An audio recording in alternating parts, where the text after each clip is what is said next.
घुसपैठ के मामले पर सुनवाई करते समय माननीय सुप्रीम कोर्ट ने एक बहुत ही महत्वपूर्ण बात कही है। माननीय सुप्रीम कोर्ट ने कहा है कि भारत कोई विश्व धर्मशाला नहीं है। हमारे यहां पहले ही 140 करोड़ से ज्यादा जनसंख्या है। दुनिया की सबसे ज्यादा जनसंख्या भारत में रह रही है, इसलिए भारत अब पूरी दुनिया के रिफ्यूजीज को लेने के लिए बाध्य नहीं है। मैं माननीय सुप्रीम कोर्ट के इस बयान का स्वागत करता हूं।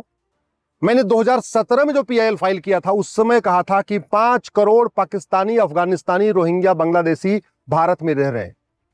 ये आते हैं भारत के बॉर्डर पे 2000 रुपए देके, अंदर आ जाते हैं, 2000 रुपए में आधार बनवा लेते हैं, 2000 रुपए में राशन कार्ड बनवा लेते हैं, 3000 रुपए देके ड्राइविंग लाइसेंस बनवा लेते हैं, 2000 रुपए में बर्थ सर्टिफिकेट बनवा लेते हैं, फिर 2-3 हजार रुपए देके डोमिसाइल सर्टिफिकेट बनवा लेते हैं। और जब इनके पास 4-5 डॉक्यूमेंट इकट्ठा हो जाता है तो जो यहाँ पे नेता हैं, जिनको पार्षद का चुनाव लड़ना है या प्रधान का चुनाव लड़ना है या विधानसभा का चुनाव लड़ना है या लोकसभा का चुनाव लड़ना है, ऐसे वोटजीवी और नोटजीवी नेता पैसा लेके इन घुसपैठियों का वोटर आईडी में नाम जुड़वा देते हैं। इसलिए मैंने अपनी पीआईएल में कहा है कि घुसपैठ राष्ट्र की सुरक्षा के लिए खतरा है, और जो राष्ट्र की सुरक्षा के लिए खतरा है उससे निपटने के लिए कानून है जिसको कहते हैं नेशनल सिक्योरिटी एक्ट। लेकिन पूरे देश में किसी भी राज्य सरकार में, किसी भी जिले में घुसपैठियों और उनके मददगारों पे एनएसए नहीं लगाया जा रहा, नेशनल सिक्योरिटी एक्ट नहीं लगाया जा रहा, जबकि घुसपैठ राष्ट्र की सुरक्षा के लिए खतरा है। लेकिन चूंकि इस कानून में लिखा नहीं है, इसलिए कोई भी किसी भी जिले की पुलिस घुसपैठियों और उनके मददगारों पे एनएसए नहीं लगा रही है। मैं माननीय सुप्रीम कोर्ट से मांग करता हूं कि वो देश के सभी डीजीपी को, सभी चीफ सेक्रेटरी को डायरेक्शन दे कि जो घुसपैठ कर रहे हैं, जो घुसपैठियों की मदद कर रहे हैं, उनके ऊपर एनएसए लगाए। घुसपैठ हमारी देश की एकता अखंडता के लिए खतरा है, और जो देश की एकता अखंडता के लिए खतरा होता है उससे निपटने के लिए हमारे पास एक कानून है, उसको कहते हैं यूएपीए। लेकिन इस कानून में कहीं लिखा ही नहीं है कि घुसपैठ भी हमारी देश की एकता अखंडता के लिए खतरा है। इसलिए किसी भी राज्य सरकार की, किसी भी जिले की पुलिस घुसपैठियों और उनके मददगारों पर यूएपीए नहीं लगा रही। घुसपैठ अपने आप में एक ऑर्गेनाइज क्राइम है, और ऑर्गेनाइज क्राइम से निपटने के लिए हर राज्य के पास अपना कानून है। जैसे ये महाराष्ट्र के पास मको का है, गुजरात के पास गुजको का है, यूपी के पास गैंगस्टर एक्ट है, कहीं गुंडा एक्ट है, सब अलग अलग राज्यों के पास अपना अलग अलग कानून है। इसके अलावा ये जो नई भारतीय न्याय संहिता बनी है, बीएनएस जो नई बनी है, इसमें ऑर्गेनाइज क्राइम के लिए बाकायदा एक प्रावधान भी है। लेकिन भारत में कोई भी राज्य सरकार और किसी भी जिले की पुलिस घुसपैठियों और उनके मददगारों पर ऑर्गेनाइज क्राइम नहीं लगा रही है। इसी तरीके से घुसपैठ अपने आप में एक वेजिंग वॉर है। 5 करोड़ घुसपैठिए 2017 में आ गए थे, इस समय इनकी जनसंख्या 6 करोड़ हो चुकी है। हर साल ये बच्चा पैदा कर रहे हैं। एक एक घुसपैठियों के 12 बच्चे, 14 बच्चे, 16 बच्चे हो रहे। देश की राजधानी सबसे बड़े घुसपैठ की राजधानी बन चुकी है। इस समय अगर आप क्षेत्र के हिसाब से देखिए तो सबसे ज्यादा घुसपैठी अगर किसी एक राज्य में है तो वो दिल्ली में है।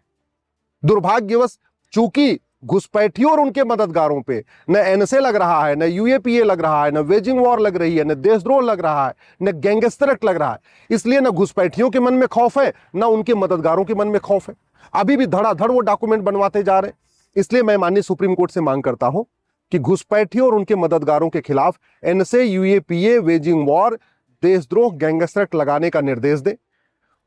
घुसपैठियों और उनके मददगारों की 100% प्रॉपर्टी जब्त करने का निर्देश दें, और घुसपैठियों और उनके मददगारों का narco polygraph brain mapping test करें। ऐसे तारीख पे तारीख चलती रहेगी, 10 साल 20 साल मुकदमा चलता रहेगा। इतना किसी के पास टाइम नहीं है कि कोर्ट में जाके 10 बार गवाही दे, थाने में जाके 10 बार गवाही दे। इसलिए मैं कहता हूं ये जो कानून है ना, भारतीय साक्ष्य संहिता, इसमें बदलाव की जरूरत है। Narco polygraph brain mapping mandatory करने की जरूरत है। झूठी गवाही को गंभीर अपराध घोषित करने की जरूरत है। ये जो घुसपैठिए है ना, ये 20-30 हजार रुपए में गवाह खरीद लेते हैं, और 20,000-30 हजार रुपए में 10 गवाह, 20 गवाह अपने पक्ष में खड़ा कर लेते हैं, और फिर पता चला इनके खिलाफ कोई गवाही देने नहीं आता, और बाद में सबूत के अभाव में छूट जाते हैं। पुलिस भी परेशान हो जाती है इनके खिलाफ गवाही इकट्ठा करने में। पुलिस भी परेशान है, गवाही देने वाले भी परेशान है। इसलिए अब समय आ चुका है, मैं माननीय सुप्रीम कोर्ट से निवेदन कर रहा हूं, narco polygraph brain mapping mandatory करने के लिए अपनी शक्ति का उपयोग करें। संविधान ने माननीय सुप्रीम कोर्ट को बहुत शक्ति दिया है। सुप्रीम कोर्ट के पास इतनी शक्ति है कि वो राष्ट्रपति को भी कह सकते हैं 3 महीने के अंदर बिल पे सिग्नेचर करिए। सुप्रीम कोर्ट के पास इतनी शक्ति है कि वो वर्तमान कानूनों को खत्म भी कर सकते हैं, और जहां कानून नहीं है वहां अपने आर्टिकल 142 की शक्ति का उपयोग करके अपनी नई गाइडलाइन भी बना सकते हैं। अब मैं माननीय सुप्रीम कोर्ट से निवेदन कर रहा हूं कि घुसपैठियों और उनके मददगारों का narco polygraph brain mapping test करने के लिए सभी राज्य सरकारों को निर्देश दें, जिससे इनको जल्दी से जल्दी सजा दी जा सके। घुसपैठियों पे पूरे देश में एक समान कार्रवाई नहीं हो रही है। उसका कारण है 1861 का पुलिस एक्ट। ये इस पुलिस एक्ट के कारण पुलिस सत्ता की गुलाम बनी है।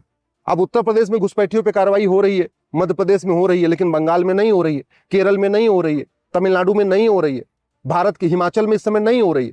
डेमोग्राफी तेजी के साथ बदल रही है, फिर भी पुलिस हर जगह घुसपैठियों पे एक समान कार्रवाई नहीं कर रही है, क्योंकि ये 1861 का जो पुलिस एक्ट है, इसने पुलिस को सत्ता का गुलाम बना के रखा हुआ है।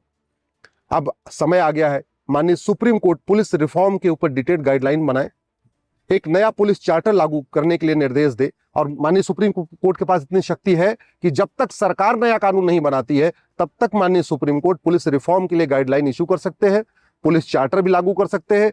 पुलिस की जांच मैंडेटरी हो, 3 महीने के अंदर हो, पूरी जांच कंप्लीट हो, उसके लिए दिशा निर्देश दे सकते हैं। और 3 महीने के अंदर पूरी जांच कंप्लीट हो सकती है अगर narco polygraph brain mapping mandatory हो जाए। 10-20 घुसपैठियों को हर जिले में पकड़ा जाए, उनका narco polygraph brain mapping test किया जाए, और घुसपैठियों के मददगारों पे 5 धारा लगाई जाए, एनएसए लगाया जाए, यूएपीए लगाया जाए, वेजिंग वॉर लगाया जाए, देशद्रोह लगाया जाए, गैंगस्टर लगाया जाए। ये 5 धारा लगा के जेल में डाला जाए। मैं गारंटी के साथ कहता हूं, सारे घुसपैठी अपने आप भाग जाएंगे, एनआरसी की जरूरत ही नहीं पड़ेगी।